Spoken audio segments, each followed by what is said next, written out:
Aula 10, programação.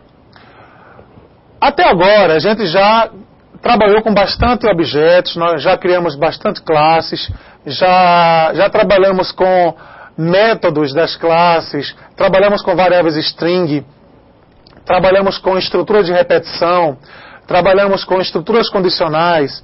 Então, nós já temos uma boa base para início de programação. E isso, apesar de no começo nós termos sentido realmente que alguns alunos tiveram dificuldade, os próprios alunos demonstraram isso nos fóruns e no chat, que estavam com dificuldade, mas que, graças a Deus, pelo menos a maioria deles conseguiu chegar no nível de entendimento aceitável. Nós estamos percebendo isso nas atividades, nas notas, estão bem melhores agora, graças a Deus. E com relação a isso, espero que de agora em diante, até o final dessa disciplina, que ainda faltam algumas aulas, alguns assuntos a ser vistos, isso venha a se refletir em melhores notas e que todos tenham uma melhor compreensão. Com relação aos objetos que até agora nós criamos, todos foram em memória RAM. Então, o assunto que a gente vai discutir agora é justamente a persistência desses objetos. Viu, Billy, o slide, por favor. Então, todos os objetos que nós criamos até agora, como são objetos, são criados na memória RAM do computador. E por estarem na memória RAM do computador, se a gente desliga o computador, eles deixam de existir. Ok? Por isso que nós vamos trabalhar com persistência de dados.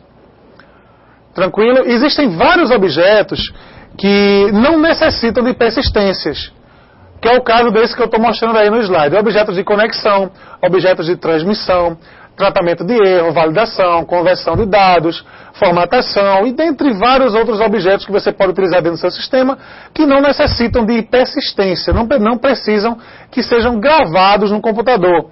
Isso porque, se eu desligo o meu sistema, se eu desligo o meu servidor, se eu desligo meu computador, no momento que eu ligar novamente e chamar o sistema, todos esses objetos vão ser reconstruídos com as informações iniciais deles, que não precisaram ter sido mudadas de uma instância para outra. Mas isso não acontece com todos os objetos. A gente sabe que quando a gente programa um sistema, o principal é espelhar do mundo real, como eu já falei antes, as abstrações que a gente vai precisar para controlar no nosso sistema. Então, eu trouxe aqui um exemplo de objetos que realmente precisam ser persistidos. Como é o caso, por exemplo, num sistema acadêmico, de objetos como alunos, professores, atendentes, cursos, módulos, disciplinas, provas, etc. São objetos que nós tiramos do mundo real, mas que nós precisamos controlar toda uma sequência de atividades. Então, se eu acabei de cadastrar hoje 100 alunos, se eu não persistir esses 100 alunos no disco rígido da minha máquina, amanhã, quando eu for entrar novamente no sistema, se o sistema for desligado por algum motivo, no dia seguinte eu não tenho nenhum aluno cadastrado, então eu vou ter que recadastrar os 100 alunos novamente. E assim por diante. É assim que a gente tem trabalhado até agora, sem a persistência dos dados. E é justamente esse problema que nós vamos resolver daqui para frente.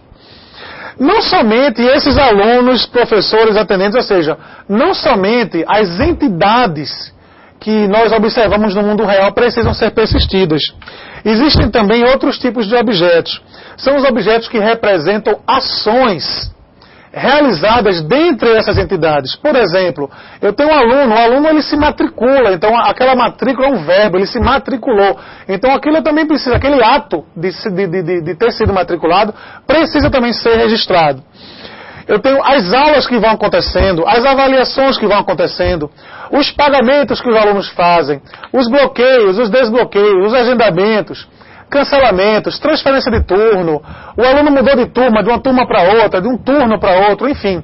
Essas ações, todas elas, nós trabalhamos em cima de objetos, mas esses objetos precisam ser persistidos. Eles precisam continuar, estarem disponíveis, mesmo suportando a falta de energia do sistema. Ou seja, se eu desligo o computador, quando eu ligar novamente, eles precisam permanecer persistidos. Então, esse é o assunto dessa aula. É o assunto que nós vamos trabalhar. Além desses objetos que representam as entidades do mundo externo e as ações dessas entidades, nós também temos outros tipos de objetos. São objetos que representam a configuração do sistema. Normalmente, um sistema, quando ele acaba de ser feito e é lançado para uma empresa, por exemplo, essa empresa pode precisar fazer otimizações, pode fazer configurações do sistema. E mesmo que ela não precise fazer adaptações e configuração do sistema, o próprio sistema em si, para que ele funcione, ele precisa de certas configurações, como, por exemplo, onde é que está o banco de dados, qual o DNS que eu vou utilizar, enfim. Então, eu tenho alguns dados que precisam ser gravados. Então, esses objetos também precisam ser persistidos. Então, nós temos aqui já 3 tipos de objetos, né, que precisam ser persistidos. Nós temos as entidades, as ações e os objetos de configuração. Ok? São objetos que precisam ser persistidos e gravados de alguma forma no computador. Que formas são essas, né? Que formas eu tenho disponíveis para que eu possa persistir objetos?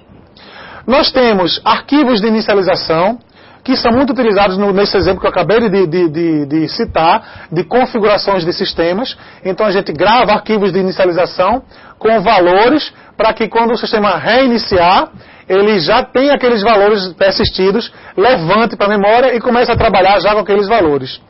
Arquivos textos, cookies, arquivos binários, arquivos de dados, tabelas de dados. Ok?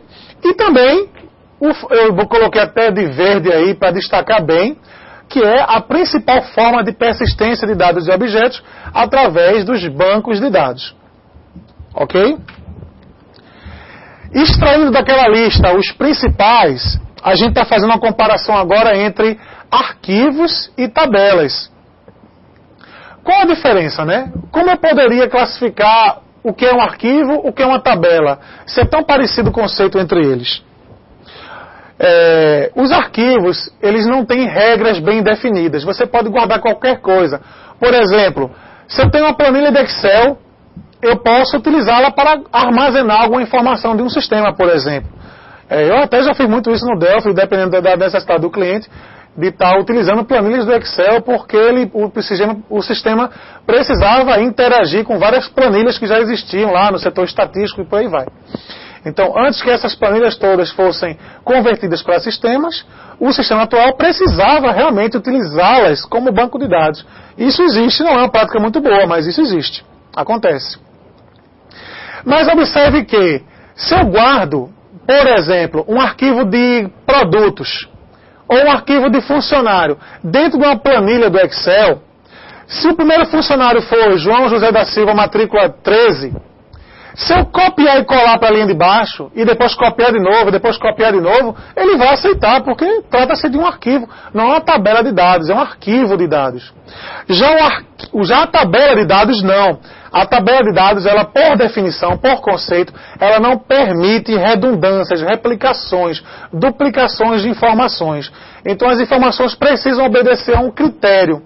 E esse critério quem define é você. Ok? Então, essa é a principal diferença entre um arquivo e uma tabela. A gente pode até conceituar da seguinte forma. Toda e qualquer tabela pode ser guardada dentro de um arquivo, mas o contrário não é verdade. Nem todo arquivo pode ser guardado como tabela. Por quê? Justamente por isso. Porque se tem redundâncias, a tabela não vai aceitar.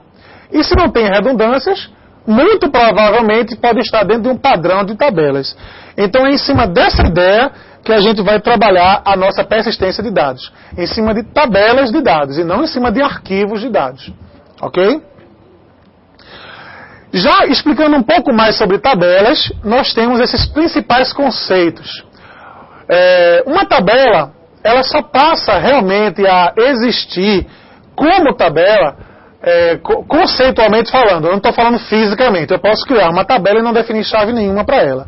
Mas ela, conceitualmente, ela não existe enquanto eu não definir uma chave para ela. Dificilmente o meu banco de dados vai administrar essa tabela se ela estiver fora dos padrões normais que exigem, pelo menos, a criação de uma dessas chaves aí. Tranquilo? Então, vamos entender agora o conceito de chave primária, chave candidata, chave única e chave estrangeira. Para entender melhor esses 4 conceitos aí, eu trouxe um exemplo a você de 2 tabelinhas aqui. Nós temos a tabela de categoria e nós temos a tabela de produto. Todas as duas tabelas aqui são afins, ou seja, uma tabela tem a ver com a outra. Se a gente for ler o conteúdo aqui, eu coloquei como exemplo, na tabela de categorias, bebidas, verdes e carnes. Bebidas seriam o quê? Os refrigerantes, as águas, os vinhos, como exemplo, tá?